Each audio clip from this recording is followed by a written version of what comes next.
నిజంగా మనస్ఫూర్తిగా చెప్తున్నాను. ఎలక్ట్రానిక్ కావడం చాలా చాలా సంతోషంగా ఉంది. నా పేరు యాక్చువల్గా సాగర్. నాకు ఆర్కే అడిగిన క్యారెక్టర్తో ఆర్కే నాకు రెస్పెక్ట్ వచ్చిన క్యారెక్టర్. దాన్ని ఫస్ట్ ఆర్కే సాగర్ నేను ఇండస్ట్రీలో కట్టిన అవుతున్నాను. My heartful words. నేను కాకి చొక్కా వేసుకున్నాను కానిస్టేబుల్ దగ్గర నుంచి డీజీపీ గారి వరకు. ఐ రెస్పెక్ట్ ఎవ్రీబడి బికాస్ ఒక్కొక్క స్టేజ్లో డిపార్ట్మెంట్లో ఒక్కొక్కరికి ఒక్కొక్క ఛాలెంజెస్ ఉంటాయి. కానిస్టేబుల్ ఛాలెంజెస్, ఏఎస్ఐ ఎస్ఐ గారు ఛాలెంజెస్, సి గారు challenges, ACP level challenges, DG level, IG level challenges. ఇవన్నీ అందరూ ఛాలెంజెస్ ఫుల్ఫిల్ చేయాల్సింది. ఫుల్ఫిల్ చేస్తేనే సొసైటీ ఇంత ప్రశాంతంగా ఉండగలుగుతుంది. లేకపోతే మీరంటూ లేకపోతే సొసైటీలో ఉండేది కాదు. సో నేను ఇక్కడికి రావడం నేను ఫస్ట్ ఆఫ్ ఆల్ చాలా అదృష్టంగా ఫీల్ అవుతాను. ఎందుకంటే మీరు రియల్ లైఫ్లో డ్యూటీ మీరు చేస్తారు. నేను రియల్ లైఫ్లో యాక్టర్స్ చేస్తున్నట్టు అనిపిస్తుంది. అది మీరు ఎలా చేస్తారు? ఇంత కష్టాలు మేము రీటేక్స్ చేస్తుంటా ఉంటాయి. మేము బాడీ లాంగ్వేజ్ చూసి ఇన్స్పైర్ అవుతాం. మీరు రియల్గా చేసిన కేసులను చూసి ఇన్స్పైర్ అవుతాం. రియల్గా ఫైట్స్ మేము ఇన్స్పైర్ అవుతాం. సో ప్రతిదీ మేము మా యాక్టర్స్ ఇన్స్పైర్ అయ్యేది ఈ రియల్ లైఫ్లో వచ్చాం. రియల్ లైఫ్ పోలీస్ ఆఫీసర్స్ వచ్చాం. So once again thanks to all and my friend Kumar and Ganagiri garu, Ramesh garu giving this opportunity. మీతో నేను ఇంటరాక్ట్ అవ్వాలనుకుంటున్నాను. Can ask some questions. Anil కూడా ఉన్నారు. మిమ్మల్ని అడుగుదాం, మేము స్టార్ట్ అవుతాం క్వశ్చన్స్. మీరు ఎలాంటి ఛాలెంజెస్ ఫేస్ చేశారు?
రెస్పెక్టబుల్ జాబ్ అంటే సొసైటీ మొత్తం ఎవరు చెప్పినా సరే రెస్పెక్ట్ ఉన్న జాబ్ అంటే గ్రేట్.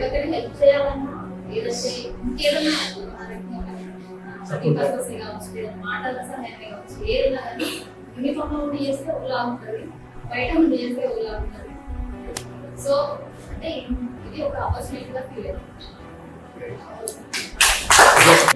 ఈ ముస్టాచ్ స్పెషాలిటీ ఉందా? నా పేరు రమేష్.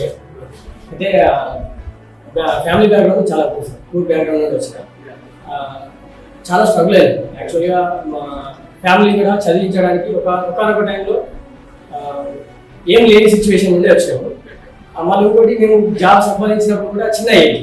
ఇప్పుడు కూడా నన్ను చూస్తే నేను ఇప్పుడు యూనిఫామ్ లో ఉన్నా కాబట్టి నన్ను ఒక గంభీరంలో అందరు గుర్తుపడతారు, కానీ బయట సొసైటీకి వెళ్తే నేను మఫ్టీలో ఉంటే నన్ను ఎవరు పోలీసులు రికగ్నైజ్ చేయరు, ఎందుకంటే చిన్న పిల్లవాడు అనే ఫీలింగ్ లోనే ఉంటుంది.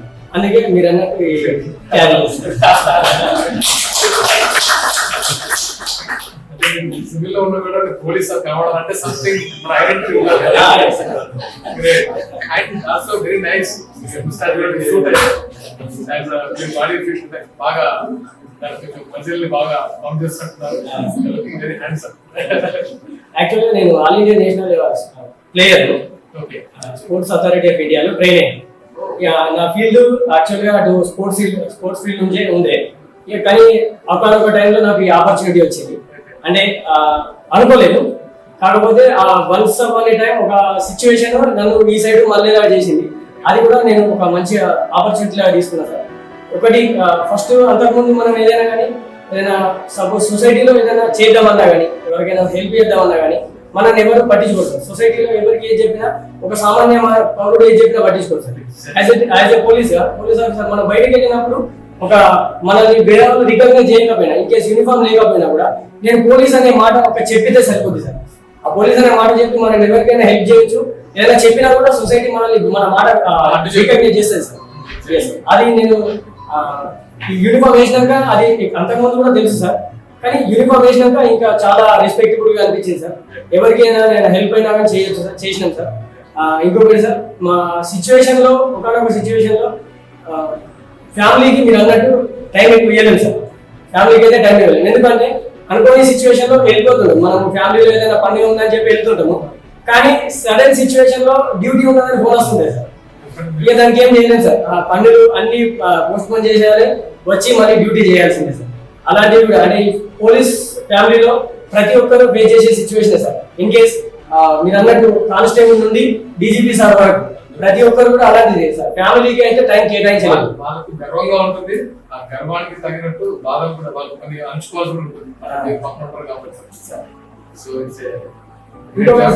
ఈ సిచ్యువేషన్ ఇప్పుడు మేము అనుకుంటాము ఫ్యామిలీతోనే ఉండాలని అనుకుంటాము, అనుకునే టైంలో ఫోన్ వచ్చినప్పుడు కూడా దాన్ని ఒక రెస్పాన్సిబిలిటీగా తీసుకుంటాం సార్. ఎందుకంటే ఇన్ కేసు మాకు సడన్ గా డ్యూటీ పడ్డది అంటే అక్కడ ఏదో ఇబ్బంది ఉన్నదనే సిచ్యువేషన్ మాకు అర్థమైంది. సో ఆ ఇబ్బంది మా ఫ్యామిలీకి మేము టైం కేటాయించే టైం కన్నా సొసైటీకి ఇచ్చే టైమే మాకు చాలా ఇంపార్టెంట్. సో జాయిన్ అయిన రోజే తెలియకుండా ఒంటి మీద యూనిఫామ్ పడిన రోజే మీరు మీ గురించి ఆలోచన మర్చిపోతారని నా ఉద్దేశం. Yes sir. ఐ థింక్ ఎందుకంటే నేను చాలా మంది ఆఫీసర్స్ కలిసాను, సేమ్ లైక్ అంటే ఏ స్టేజ్ అయినా సరే, ఎస్ఐ అయినా సిఐ అయినా ఏ స్టేజ్ అయినా సరే వాళ్ళు ఒంటి మీద యూనిఫామ్ పడిన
టైంలో ఒక పోలీస్ ఆఫీసర్ ఎప్పుడు కూడా తన లైఫ్ మొత్తం పోలీస్ ఆఫీసర్ గానే ఊహించుకుంటాడు sir.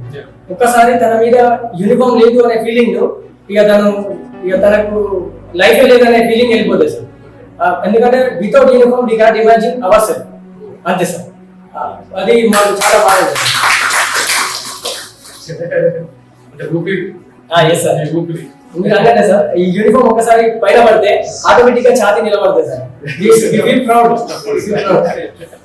Body language almost thank you Rajanna Sircilla district ఇక్కడే సెలెక్ట్ అయ్యాను. I'm very happy. First of all నేను 2018 బ్యాచ్ కాన్స్టేబుల్ కూడా చేశాను. అండ్ మళ్ళీ తర్వాత మళ్ళీ ఎగ్జామ్ 20 మళ్ళీ RSI. సో నా కాన్స్టేబుల్ చేసే సిచ్యువేషన్స్ ప్రతి స్ట్రగుల్ అనేది కొంచెం చాలా వరకు అయింది. చేసిన 1.5 year కావచ్చు. ఆ స్ట్రగుల్ అనేది నాకు పూర్తిగా తెలుసు. అయితే ఇక్కడ ఆఫీసర్ వచ్చినప్పుడు కూడా అది ఎందుకు జరుగుతుంది అనే విషయంలో కూడా కొంచెం అవగాహన వచ్చింది. ఎందుకంటే ఇక్కడ ఆఫీసర్ ఎవరు కూర్చున్న వాడు ఏంటంటే డ్యూటీస్ కంపల్సరీ డ్యూటీస్ అనేది చేస్తూ ఉంటారు కాబట్టి వాళ్ళకు పంపిస్తాము.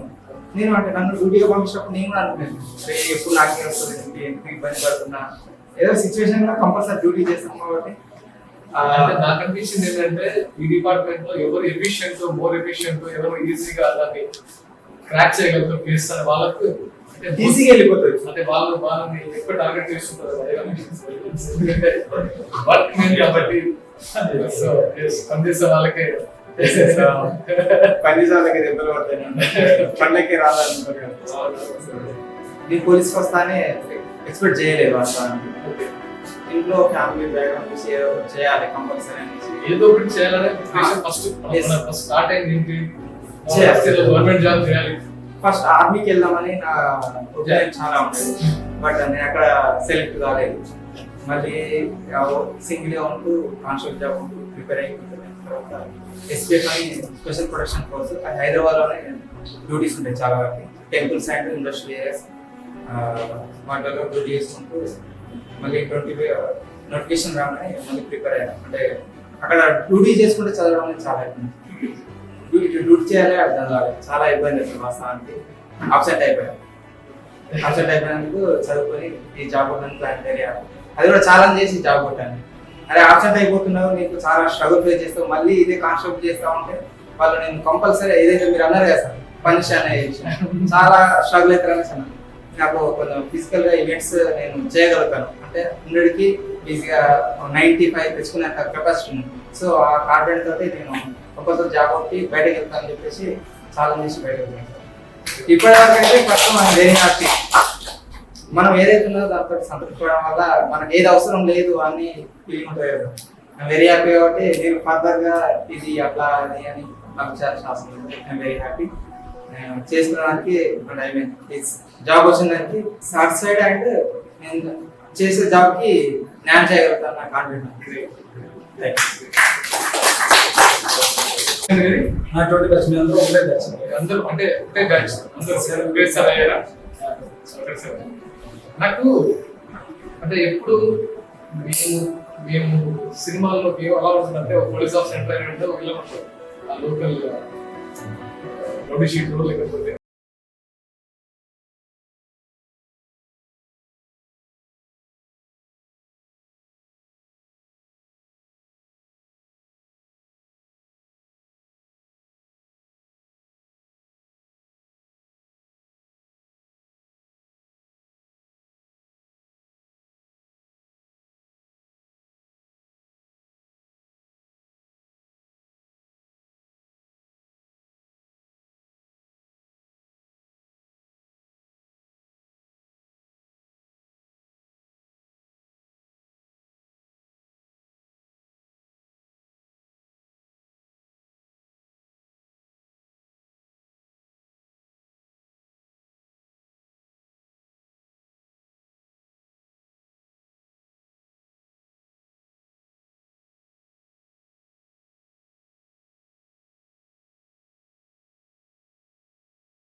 నలుగురు ఏ విధంగా మనం చెప్తున్నారు సపోర్ట్ చేస్తున్నారు మాత్రం మనం చూడగలుగుతాం. అటువంటి ఇన్ఫెక్షన్ కనుక మనం చేయగలుగుతాం.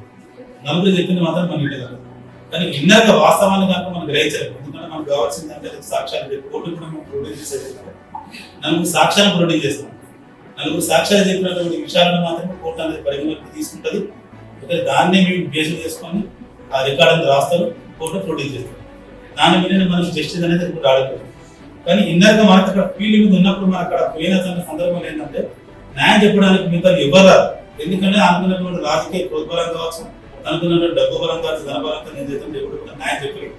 బాధితులు కూడా ఎప్పుడు కూడా న్యాయం చెప్పాడు. అతనికి అన్యాయం జరుగుతుందనే ఫీలింగ్ మాలో ఉంటుంది. బట్ ఏంటంటే మేము దాన్ని న్యాయం చేయలేము. ఎందుకంటే న్యాయం చేయాలని సిస్టమ్ కోర్టు. బట్ ఆ ఫీలింగ్ అప్పుడు మాకు ఏమనిపిస్తుంది అంటే అసలైనటువంటి నిజమైనటువంటి ఆ బాధితులు ఎవరైతే అన్యాయం అవుతుందని మా ఇందర ఫీలింగ్ ఉంటుంది. కానీ ప్రత్యక్షంగా ఏంటంటే మేము చేయలేము. ఎందుకంటే హెల్ప్లెస్ సిచ్యువేషన్ ఉంటుంది. బట్ ఏంటంటే కోర్టు కావాల్సింది ఏంటంటే సాక్ష్యాధారాలు కానీ వాళ్ళే కావాలి, అదే ఉంటుంది. ఆ ఉద్దేశం ఏంటంటే మా కూడా ఇన్ఫార్మ్ చేసుకుంటే న్యాయం చేయడానికి పరిస్థితి ఆ బాధితునికి ఎవరు కూడా ముందు చేయలేడు కదా. మేము పోలీసులు ఇన్ఫార్మ్ ఏంటంటే అక్కడ డ్యూటీలో ఉన్నాడు. కానీ డ్యూటీలో ఉన్నాడు ఎంత చెప్పినా కానీ కోర్టు ఉన్నది కనుక అది ఎప్పుడు కూడా అది కన్ఫెషన్ స్టేట్మెంట్ అనేది కాదు. పోలీసులు ఎప్పుడు కన్ఫెషన్ దానికి కోర్టు కానీ అంగీకరించి ఎవరు చెప్పాలి లైవ్ విట్నెసెస్ ఎవరైతుందో కోర్టు చెప్పినప్పుడు మాత్రమే ఆ బాధితునికి న్యాయం జరుగుతుంది. కానీ ఆ బాధితునికి న్యాయం జరగాలంటే కనుక విట్నెసెస్ ఎవరు చెప్తారంటే బాధితునికి చెప్పారు. అక్యూజ్డ్ పరంగా మాత్రమే వాళ్ళు కాబట్టి అక్యూజ్డ్ ఇక్కడ కోర్టు నుంచి అన్ని వీక్ కోర్టు కారణం ఏంటంటే అక్యూజ్డ్ పరంగా తనకు ఉన్నటువంటి వాళ్ళనే చెప్పలేని సిచ్యువేషన్ ఉంటారు కాబట్టి బాధితులు అన్యాయం జరుగుతుంది. పోలీసులు మేము వేసుకున్నాం కాబట్టి ఉంటాయి న్యాయం అలాంటి ఉండే సందర్భం ఉంటుంది. కానీ అన్ని ఏం చేయాలి ఎందుకంటే చట్టానికి బహిరంగంగా పెట్టి చెప్పలేని సిచ్యువేషన్ మన ఏంటంటే మనసులో ఉంటుంది, బాధ ఉంటుంది కదా. ఖచ్చితంగా మనం కలిసి కలుస్తారు. కానీ మనతో ఏదైనా సహాయం చేయగలరు. న్యాయపరంగా మాత్రం సలహా మాత్రం ఇవ్వగలరు. ఇట్లా వెళ్ళి ఎందుకంటే మీకు ఏముంటుంది ఎవిడెన్స్ ప్రధానంగా ఉంటుంది. మానిటర్ అయ్యే వీడియోస్ మాత్రం ప్రొడ్యూస్ చేసి చెప్పగలుగుతాము. మ్యాక్సిమం 99% అలాంటి వాళ్ళకి వస్తుంది.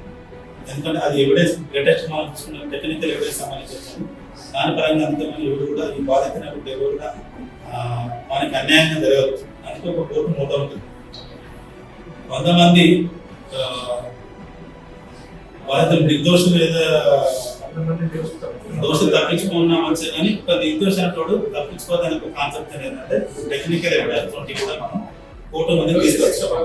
ఎందుకు అంగబలం ఉన్న మనకి డబ్బు బలం ఉన్నోడు ఎవరైతే కనుక వాళ్ళ డిస్కస్ విట్నెస్ చెప్తుందో అది కాకుండా కనుక పోలీస్ పరంగా మీట్ చేసేవాళ్ళు ఏం చేస్తాం టెక్నికల్ ఎవిడెన్స్ కూడా సైంటిఫిక్ ఎవిడెన్స్ తీసుకున్నా కూడా బాధితులకు న్యాయం చేసే పని మాత్రం చేయగలుగుతాం. ఒక పోలీస్ డిపార్ట్మెంట్ మీద ఒక సినిమా చూస్తున్నాం.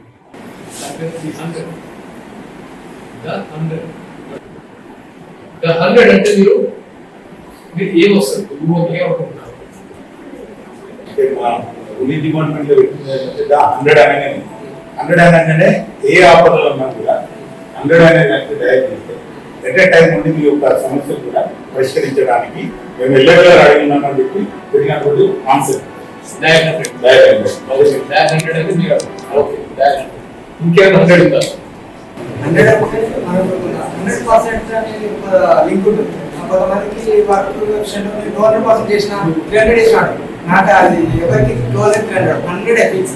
100% అనేది ఇట్స్ ద ఫైనల్ అనేది నా 100 అంటే ఎమర్జెన్సీ